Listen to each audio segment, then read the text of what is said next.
Bom dia, Shalom, graça e paz.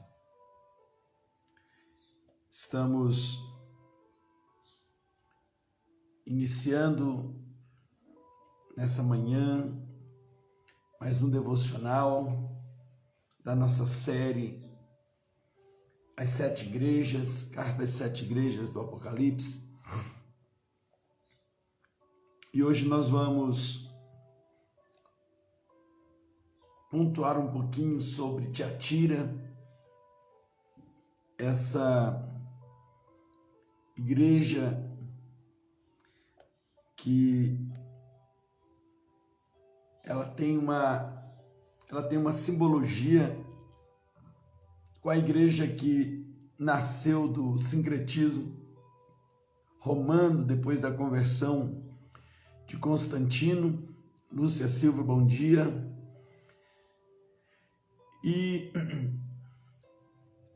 E hoje eu quero falar sobre o cuidado que nós precisamos ter com as contaminações do mundo. Marcelo, bom dia. Deus abençoe. Precisamos trazer esses cuidados com a contaminação do mundo nas nossas vidas. Bom dia, Rosinha. Eliana, bom dia. Deus abençoe cada um de vocês. Amém. Glória a Deus. E hoje nós vamos falar sobre Tiatira. Gabi, bom dia. Bom dia, Deus abençoe cada um de vocês. Nós vamos orar. Pai, obrigado por essa manhã. Este é o dia que o Senhor fez, dia para nos alegrarmos na Tua presença, dia para que nós venhamos realmente experimentar o melhor que o Senhor tem para nós. Tu és um Deus que nos cuida, e o Teu cuidado tem ido além daquilo que nós podemos mensurar, imaginar. O Teu amor leal tem sido maravilhoso conosco. Eu quero pedir nessa manhã a Tua bênção sobre cada um dos Teus filhos, aqueles que já estão presentes, aqueles que ainda vão chegar, e que seja uma manhã de crescimento e a revelação da Tua palavra possa entrar de uma forma muito intensa em nossas vidas, renovando nossa alma. Revela-nos o Espírito por trás da letra, Senhor. Em nome de Jesus nós oramos e agradecemos. Amém. Glória a Deus. Carlos Fulan, bom dia. Bom dia, Roberta. Bom dia a cada um que já chegou. E desde segunda nós estamos falando sobre esta série Cartas de Amor de um noivo apaixonado que vai se desposar com uma noiva e que ele não quer correr o risco de perdê-la. Então essas cartas, elas são daquele que é apaixonado, daquele que se deu, daquele que se entregou. E esse noivo está sempre ali olhando, revelando, mostrando todas as coisas. E nós vimos a igreja de Éfeso, nós vimos sobre o problema, o perigo do fracasso, do envolvimento, que faz perder o amor, a alegria do primeiro amor. Depois vimos a igreja de Esmirna, sobre o tema perfumando as mãos daqueles que me perseguem, daqueles que tentam nos esmagar. E depois falamos sobre a igreja de Pérgamo. E a palavra Pérgamo significa casamento, junção, perigo do jugo desigual. Hoje nós vamos falar sobre Tiatira. Cuidado com as contaminações. Nós precisamos tomar cuidado com as contaminações do mundo que penetram dentro da igreja. E veja, esse não é o cuidado apenas de aonde você vai, mas o que você recebe na sua própria vida. E dentro de um contexto histórico, essa igreja, ela representa a igreja que romanizou, a igreja que nasceu da conversão do imperador Constantino, quando ele rompeu, quando ele cortou a igreja cristã das suas raízes judaicas cristãs e acabou ligando ela nas raízes pagãs. Então essa igreja, ela foi se contaminando, foi se perdendo, até que ela morreu. E é exatamente nesse período de Tiatira até Sardes que nós temos ali os 1000 anos de apostasia e de morte da igreja, e a igreja começa a renascer depois da reforma, e aí é onde vem a igreja de Sardes, uma igreja que ela começa a caminhar, mas ainda não está completamente restaurada. Então é como se fosse uma morta-viva. A reforma tira a igreja de dentro do romanismo, mas ainda não consegue tirar o romanismo de dentro da igreja. Então, para você perceber o quanto que as contaminações elas são perigosas, essas contaminações elas foram tão intensas que até hoje a igreja vive nesse processo de restauração, de descontaminação. Então, nós não podemos não levar a sério a advertência do Senhor sobre o perigo daquilo que deixamos entrar na nossa liturgia, na nossa vida cristã, no nosso dia a dia. Suelene, bom dia. E então Tiatira, ela traz essa chamada para nós, e nós precisamos ter isso em mente. Pastora Flávia, Deus abençoe. E o texto aqui de Apocalipse, capítulo 2, 18 a 29, diz: ao anjo da igreja em Tiatira escreva: essas são as palavras do Filho de Deus. Então, Yeshua aqui agora, já não mais sendo colocado como o Filho do homem, mas como Cristo ressurreto, o Filho de Deus, cujos olhos são como chama de fogo, ou seja, o olhar dele penetra, não há nada que possa ficar oculto ao seu olhar, e os pés como bronze reluzente. Essa é a visão que João tem do Cristo glorificado nos céus. Conheço suas obras. Então aquele que tem essas características diz: eu conheço suas obras, eu conheço o seu amor, a sua fé, o seu serviço e a sua perseverança, e que sei que você está fazendo mais agora do que no princípio. Então ele começa elogiando essa igreja. Ele começa falando de que essa igreja, nesse momento, ela está fazendo muita coisa. Ela está fazendo mais do que ela fazia no começo da sua caminhada. No entanto, aquele que tem os olhos como chama de fogo e os pés reluzentes como um bronze polido, aquele que nada passa despercebido por ele, ele mostra as características boas dessa igreja, mas ao mesmo tempo ele começa a dizer sobre o perigo das contaminações. Então há um perigo das contaminações, e as contaminações elas não precisam ser grandiosas, elas podem ser muito pequenas e vão fazer toda a diferença. É a mesma coisa que você tenha uma água mineral e você coloque 1% de água de esgoto junto dela. Dificilmente você tomaria essa água, dificilmente você acharia que essa água, com tão pequena contaminação, se tornasse uma água potável, uma água boa. Por quê? Porque aquele pouco de contaminação iria tomar conta de toda aquela água mineral. Então, da mesma forma, Yeshua, ele está dizendo, esse Cristo ressurreto, aquele que tem os olhares como chama de fogo, aquele que vê todas as coisas, aquele que perscruta todas as coisas, aquele que vai muito fundo, e ele nada passa despercebido por ele.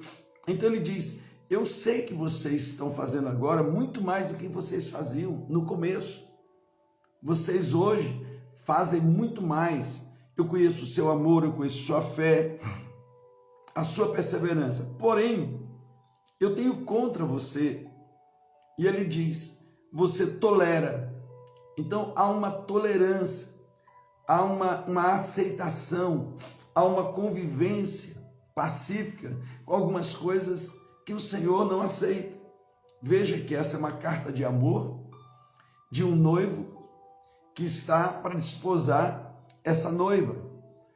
Esse noivo apaixonado que, não querendo correr riscos de perdê-la, aquele que caminha no meio dos 7 candeeiros, ou seja, que anda no meio das 7 igrejas e que tem nas suas mãos as 7 estrelas, os 7 líderes, os 7 pastores, a liderança dessa igreja.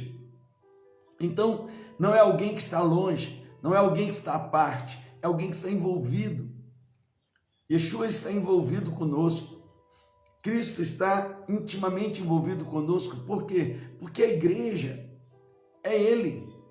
Ele é a cabeça e nós o corpo.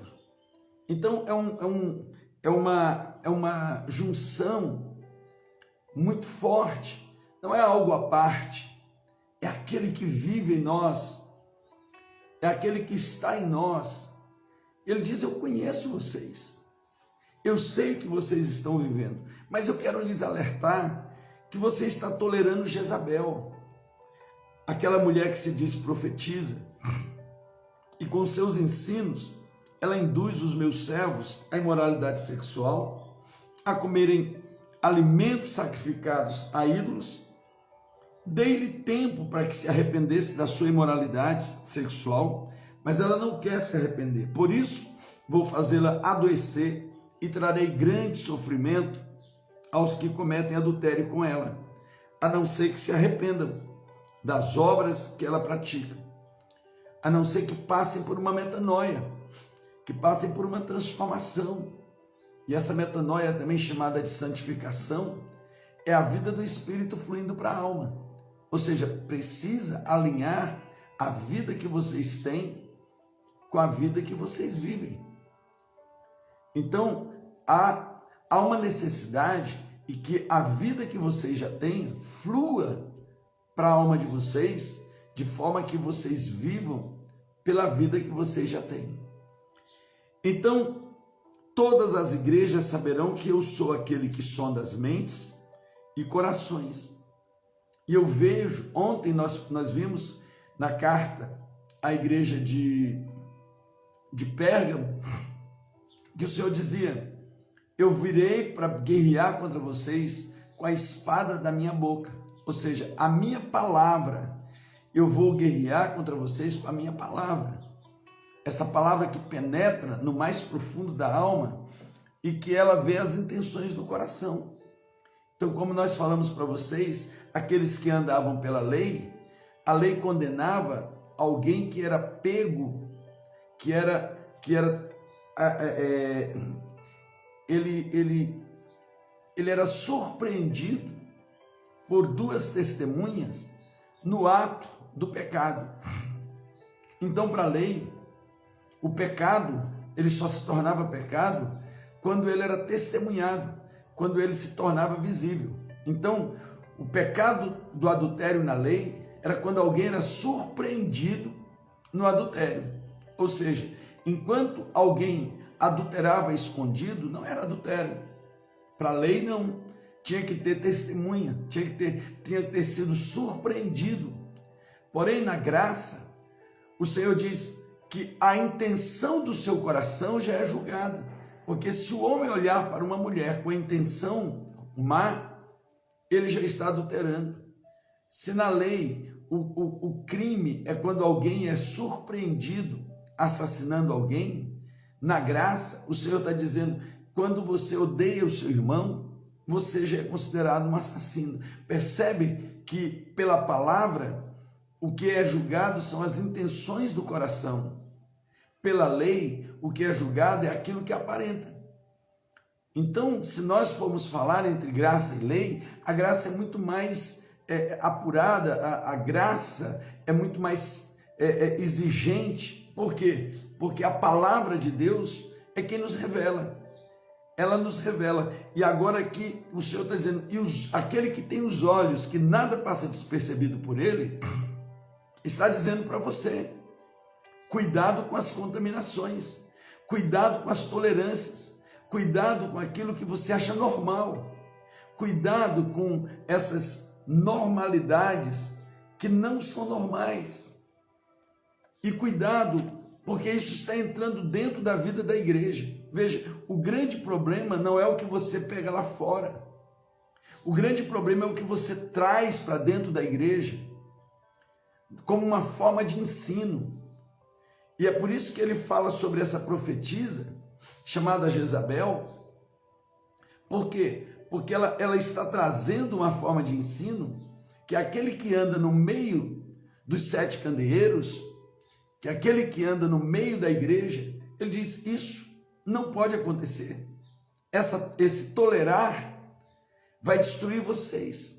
E tanto é que nós vemos que foi isso que destruiu a igreja de Tiatira, quando Constantino, ao se converter, ele resolveu melhorar, entre aspas, aquilo que Cristo começou.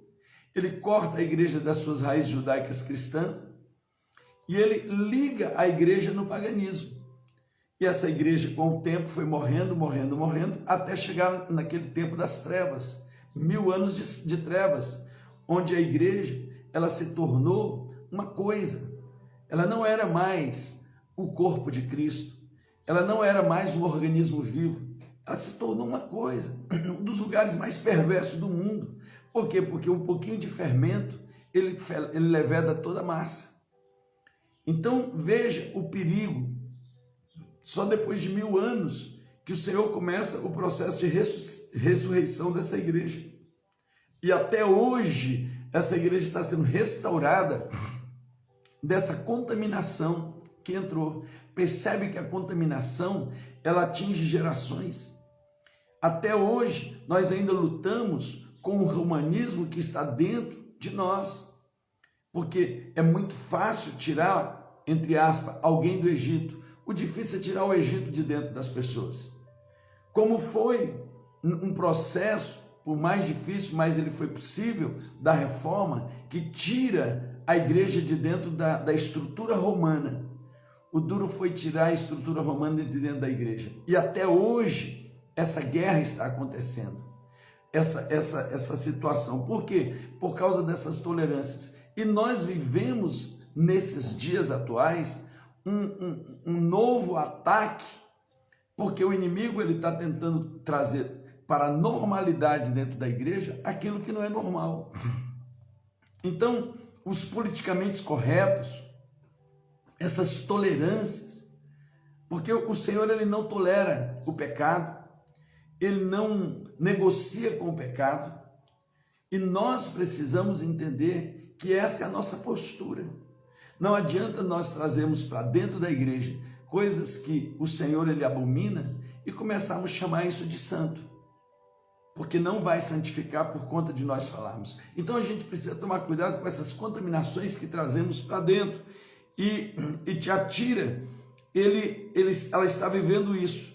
Então todas as igrejas saberão que eu sou aquele que sonda mentes e corações, e retribuirei a cada um de vocês de acordo com as suas obras. Aos demais que estão em Tiatira, a vocês que não seguem a doutrina dela e não aprendem, como eles dizem, os profundos segredos de Satanás, digo, não porei outra carga sobre vocês, tão somente apeguem-se com firmeza ao que vocês têm, até que eu volte. Fiquem firmes até que eu volte.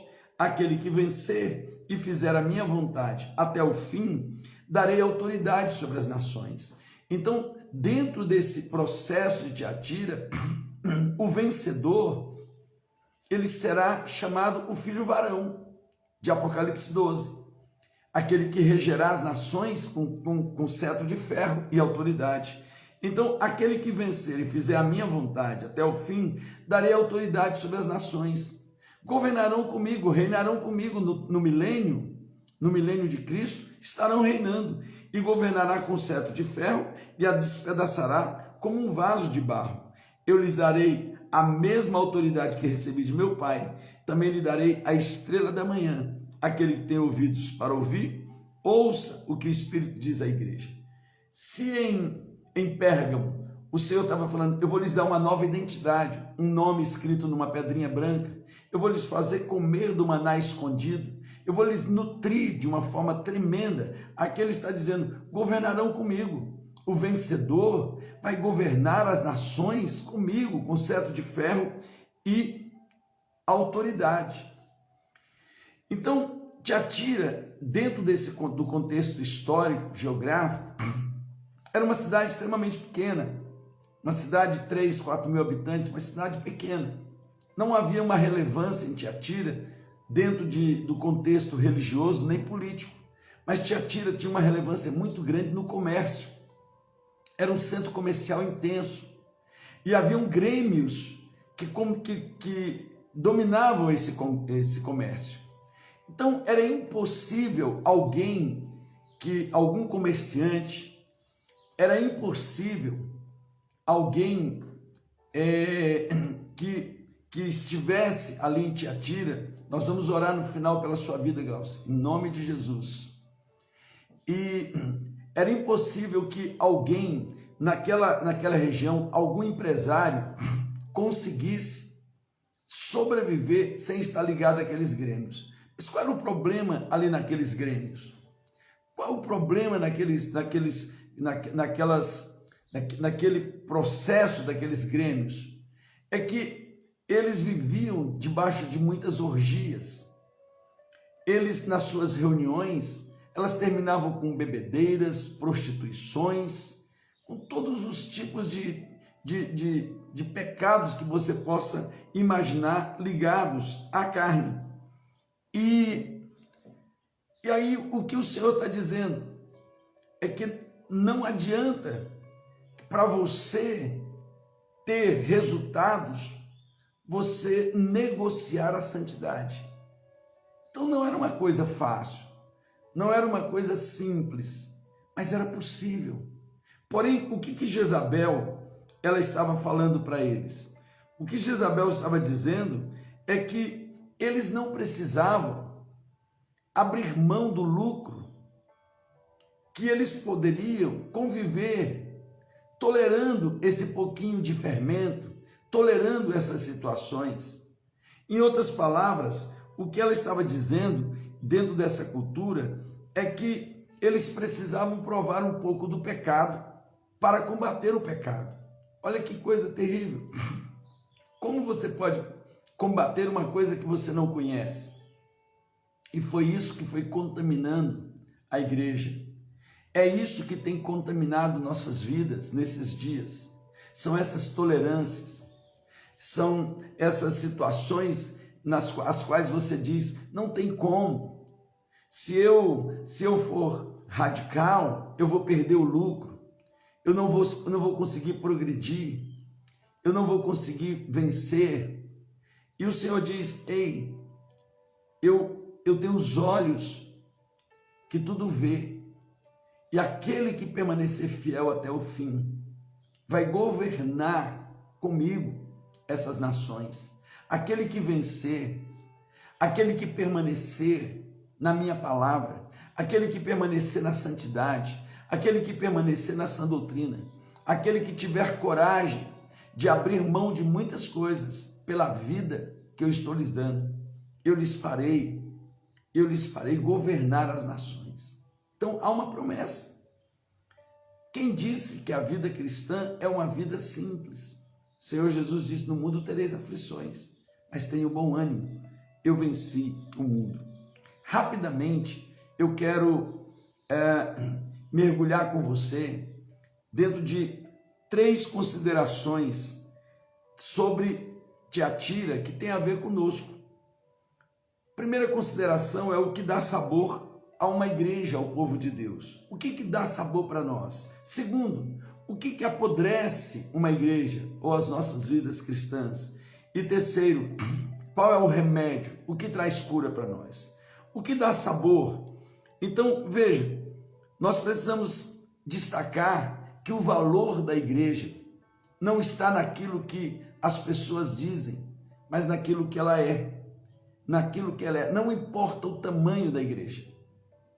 Não importa. Veja, muita gente está tentando valorizar a igreja pelos valores mundanos. A igreja, ela tem um valor pelo que ela é, quando ela tem a sua identidade.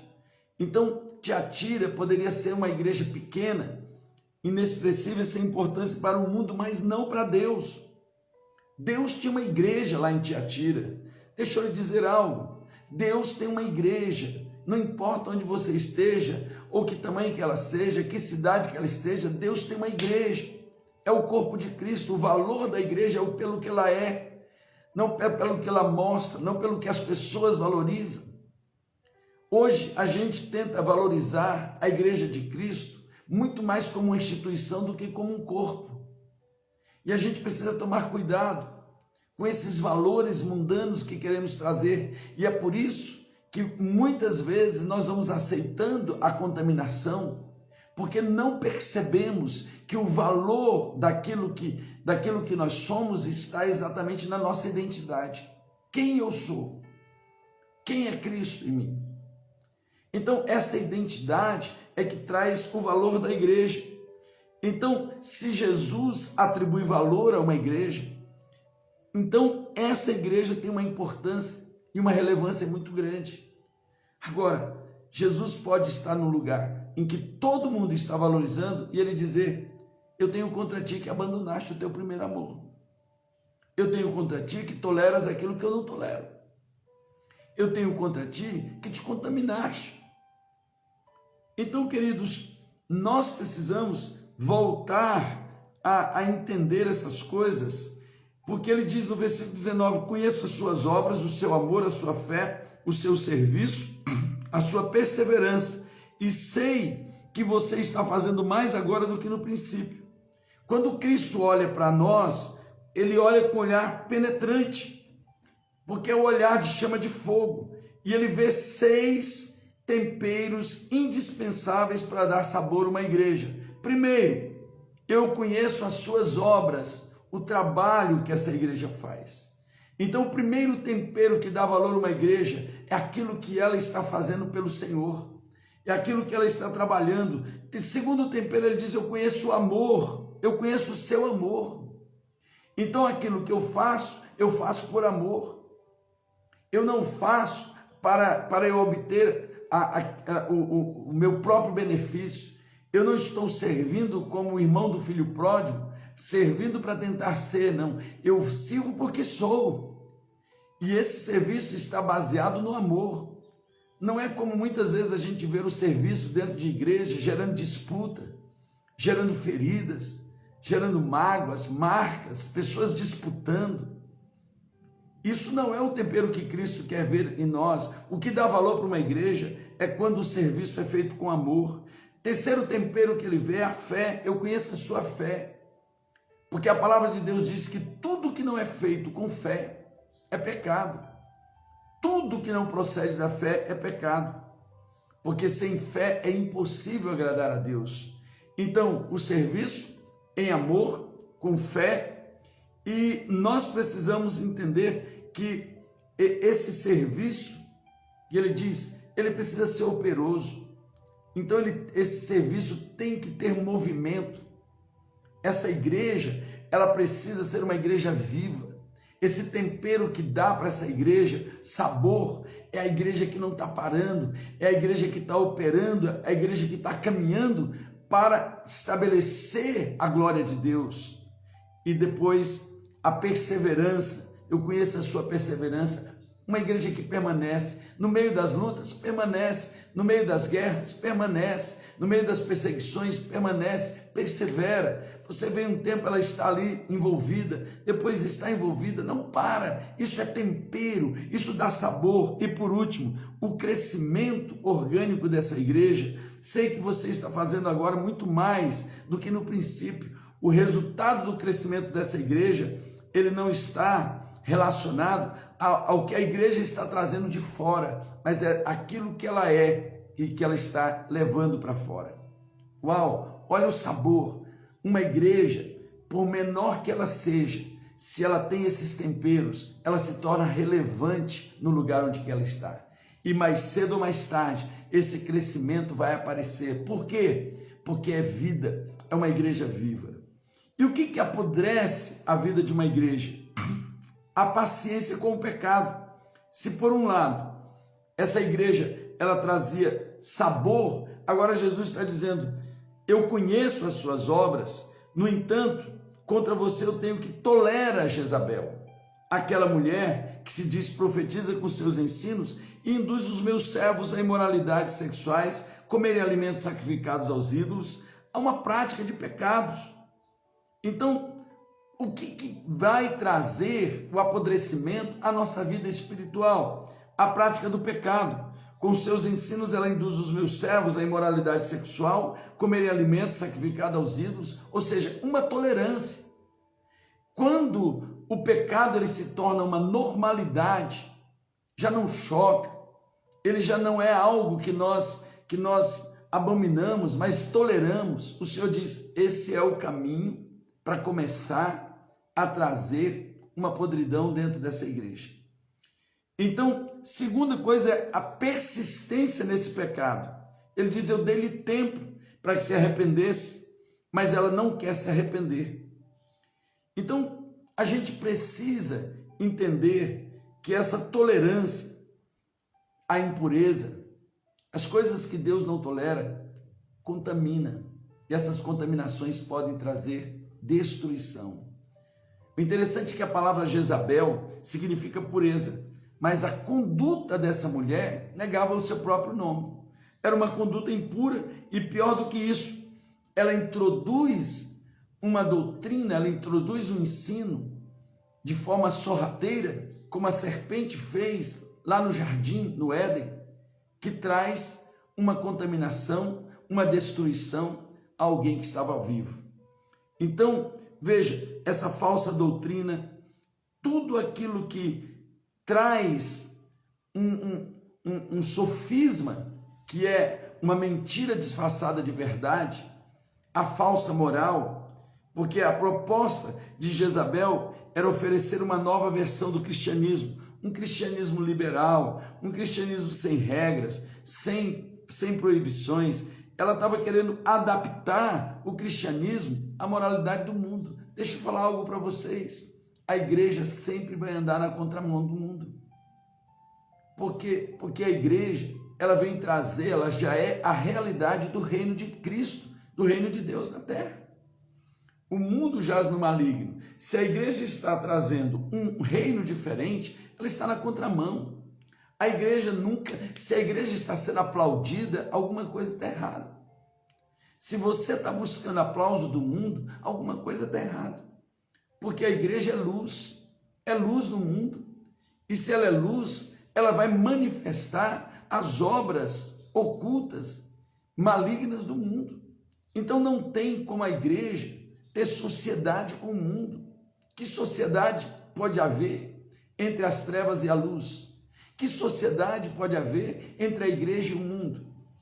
Então a igreja, ela não está sendo edificada para se tornar politicamente correta, mas ela está aí exatamente para declarar e para determinar o reino de Deus na terra, para trazer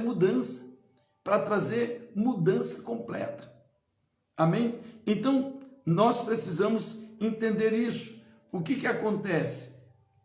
Muitas vezes nós queremos fugir do legalismo, dessa rigidez da lei, que sufoca a igreja, e entra para um liberalismo. por uma libertinagem, uma rejeição que vai trazendo o sangramento do povo de Deus. Todas essas duas formas, tanto o legalismo quanto o liberalismo, sufocam, escravizam e matam a vida do povo de Deus. O Senhor está dizendo, eu quero tirar isso do nosso meio. Eu quero tirar isso do nosso meio. Agora, qual é o remédio? Qual é o remédio para tudo isso? O remédio para tudo isso é nós resistirmos ao erro, ao pecado, mesmo quando outros próximos, queridos, se desviam. E ele diz aos demais que estão em Tiatira, a vocês que não seguem a doutrina dela e não aprendem, como eles dizem, os profundos segredos de Satanás. Então, reforce os fundamentos e pratique a verdade. Eu vou repetir, qual é o remédio? Reforce os fundamentos bíblicos. Nós precisamos sair dos achismos. Eu acho, eu concordo, eu não concordo. A gente vê muita gente dizendo isso hoje. Isso eu concordo, isso eu não concordo. Então, o que eu concordo ou deixo de concordar não muda a verdade da palavra. E a igreja precisa ser edificada na palavra, porque o próprio Jesus diz, eu estou edificando a minha igreja. Ele é a palavra, ele é o verbo vivo, ele é o Senhor. Eu estou edificando. Então, nós precisamos voltar para a palavra, voltar para os fundamentos. Há muitas coisas que têm sido falado hoje dentro das igrejas, como se fossem bíblicas, e que muita gente não se deu nem o cuidado de ver se é bíblico ou não. E às vezes você reverbera e até fala dessas coisas, sem nunca ter tido cuidado de olhar se é bíblico, se são bíblicos.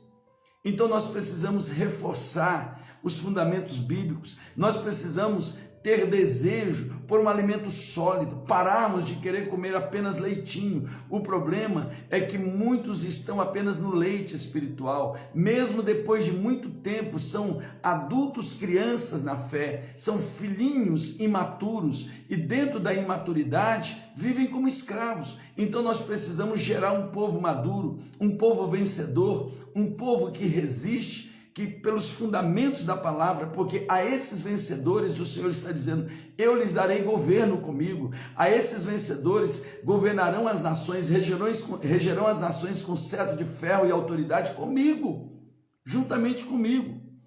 Então, pratique a verdade revelada. Se por um outro lado eu vou reforçar esses fundamentos, eu preciso praticar, eu preciso ter coragem de praticar a verdade, mesmo quando outras opções parecem mais espirituais. Eu preciso ir para a palavra. O Senhor diz no versículo 24, não porei outra carga sobre vocês, tão somente apeguem-se com firmeza ao que vocês têm, até que eu venha. Então, nós não podemos ser induzidos a pensar que as novidades, as experiências mais profundas, que nos tira dos fundamentos, é aquilo que a gente tem que buscar. A verdade de Deus é suficiente. Nós não precisamos de mais nada além da verdade. Tudo já está feito. O banquete da salvação já foi preparado. Ele já foi servido. Nós precisamos nos regozijar nas promessas de Deus, mesmo quando isso custar os privilégios do mundo.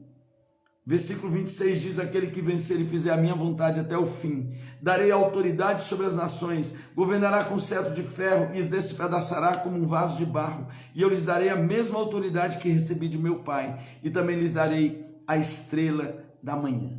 Uau! É possível não se deixar contaminar, desde que a verdade de Deus, a verdade de Cristo, ela seja para mim a prática, ela seja inegociável, que eu me regozije no banquete que já foi colocado. A palavra de Deus, ela já foi colocada para mim, que a gente venha se nutrir de Cristo, que nós venhamos nos alimentar do Senhor. E ele declara no último verso, aquele que tem ouvidos para ouvir, ouça o que o Espírito está dizendo para a igreja. Ouça, porque aquele que vê tudo, julgará todas as coisas. Aquele que está vendo todas as coisas. Amém? Eu quero nessa manhã dizer para você que o que Deus está nos chamando E eu creio que essa é a proposta dessa semana. Como eu falei para vocês desde o início, não me propunha aqui num devocional fazer um estudo aprofundado, mas pensar algumas coisas. Cuidado com a contaminação. Cuidado com aquilo que estraga. O Senhor, Ele está dizendo: ei, eu tenho um remédio para vocês voltarem a viver de forma que me alegre. Eu tenho um remédio para esses dias do progressivo, o progressismo que está querendo entrar dentro da igreja, que está tentando fazer da igreja apenas uma instituição. A igreja é meu corpo, é o meu corpo, e para formar esse corpo eu dei a minha própria vida, e para fazer esse corpo crescer, eu alimento esse corpo, eu nutro esse corpo da minha própria vida, da minha palavra. Não se nutra de outra coisa. É essa própria vida, Glaucia, que está fluindo hoje aqui.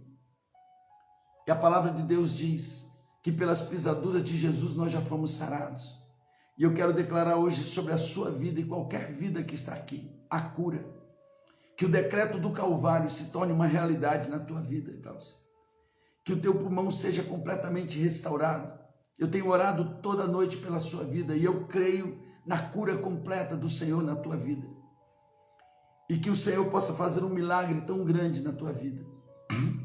E você possa viver a partir de agora uma nova vida com Cristo. O corpo curado, a alma restaurada, o espírito recriado em Deus. Porque Deus tem um propósito lindo com a tua vida, Glaucia. Nós te abençoamos em nome de Jesus. E o Senhor está dizendo: eu não porei outra carga sobre vocês. Ei, Tiatira, eu tenho um remédio para vocês. Eu tenho um remédio para vocês. Reforce os fundamentos. Reforce os fundamentos. Reforce e pratiquem a verdade. Quais são os fundamentos? Os fundamentos da palavra de Deus. Eles não mudam. Você pode até pensar que as coisas, que a igreja, ela precisa passar por uma remodelação, queridos. Os céus e a terra vão passar, mas a palavra de Deus não vai passar. Então os fundamentos não se mexem. Você pode colocar adornos até bonitos, mas não se mexe nos fundamentos de uma obra. Não se mexe nos fundamentos de uma construção, porque senão ela não se sustenta. Os fundamentos da igreja não podem ser negociados. Você pode colocar uma pintura bonita lá no templo, você pode ter uma liturgia mais alegre, mas não tem problema. Mas não mexa nos fundamentos. A sua vida espiritual tem fundamentos e são inegociáveis. Nós não negociamos. E precisamos praticar a verdade que liberta. E conhecereis a verdade, e a verdade vos libertará. A verdade não é uma coisa, a verdade não é um conceito, a verdade é o próprio Senhor Jesus. É o próprio Senhor Jesus. Precisamos voltar a nos nutrir dele, a nos alimentar dele, para que não venhamos comer o fruto do conhecimento do bem e do mal, os frutos da serpente, que tem introjetado dentro da vida da igreja essa contaminação. Mas que o Senhor possa renovar a vida de cada um de vocês, em nome de Jesus. Que o Senhor possa, nessa manhã, nos trazer aquele que tem os olhos que tudo vê, que possa realmente nos fazer enxergar como nós temos vivido. Será que nós já avançamos a ponto de deixar a contaminação entrar em nós? Que o Senhor Jesus hoje nos cure, nos restaure e que nós possamos viver debaixo da glória dele e que possamos nos tornar vencedores, mesmo em meio a tantas guerras e lutas. Que você seja um vencedor e uma vencedora, porque para isso o Senhor te chamou. E o único remédio é reforçando o fundamento. Reforce os fundamentos da sua fé. Reforce os fundamentos da sua fé. Traga a palavra. Pare de buscar comida em qualquer lugar. Pare de buscar doutrina em qualquer lugar. A internet está cheia disso. Mas o que mexer no fundamento da sua fé vai atrapalhar a sua vida como um todo. Reforce os fundamentos. Volta para a palavra. Volta para a palavra. Volta para a palavra. E pratica a verdade. Não negocie a verdade. Não recheie a verdade com coisas que parecem. Não ponha sofisma na sua vida. Viva a verdade, porque a verdade nos liberta. Amém, queridos? Que Deus nos abençoe. Que nós saiamos de todo nível de contaminação e possamos viver para a glória do Senhor. Pai, eu quero te louvar nessa manhã pela vida dos meus irmãos. E quero pedir a Deus que, em nome de Jesus, o Senhor nos leve, nos traga cura nessa manhã. Se alguma situação, Pai, alguma tolerância entrou na vida de algum irmão, se algum conceito totalmente mundano, errado, veio na forma de ensino e que pareciam coisas boas, mas não eram, Pai, e que começaram a estragar a fé de muita gente, e que começou, Deus, a trazer um apodrecimento, Pai, da vida que existia, que hoje, ó Deus, o arrependimento ele seja real e o remédio do Senhor, Pai, possa vir sobre a tua igreja, o teu povo, esse remédio que cura, que sara e que nos retoma ao que nós éramos, reforçando o fundamento da nossa fé e nos fazendo praticar a verdade que liberta. Eu os abençoo em nome do Senhor Jesus, que o Senhor nos livre de todo mal, para que a dor não nos sobrevenha. Pai, eu oro pela vida da Glaucia, para que, ó Deus, comece um processo de cura intenso na vida dela, e hoje seja um marco de uma virada na vida dela, e que a cura seja completa na vida da Glaucia, Pai. E ela venha testemunhar aqui, não só da cura física, mas da restauração completa. Em nome de Jesus, eu abençoo cada um de vocês. Amém. Glória a Deus. Não há Deus como o Senhor. Isso mesmo, Rosinha. Não há outro Deus como o Senhor. Deus lhes abençoe. Um bom dia. E que essa semana, essa série, possa trazer para a vida de cada um de vocês essa consciência de quem nós somos e qual o propósito de Deus na nossa vida. Amém? E que você possa ser um vencedor, uma vencedora e governe com autoridade. Deus abençoe Mateus, Marisa, Deus abençoe Lúcia, Deus abençoe Gláucia, Deus abençoe Ivane, Deus abençoe Gabi, todos vocês, em nome de Jesus. Deus abençoe com bom dia, bom trabalho a todos vocês, em nome de Jesus. Esse é o dia que o Senhor fez, para que nós nos alegremos na sua presença. É dia para nossa vitória. Amém? E esse final de semana nós teremos a nossa ceia e que você possa entender desde o começo ali da igreja de Filadélfia, de Éfeso, depois Esmirna, depois Pérgamo, e esses dias nós estamos mergulhados nisso. Não para um estudo profundo, mas para pensar verdades que libertam nossas vidas. Deus abençoe, pastora Sueli. Bênção ter você conosco, Gabi. Deus abençoe, em nome de Jesus. Bom dia para todos vocês.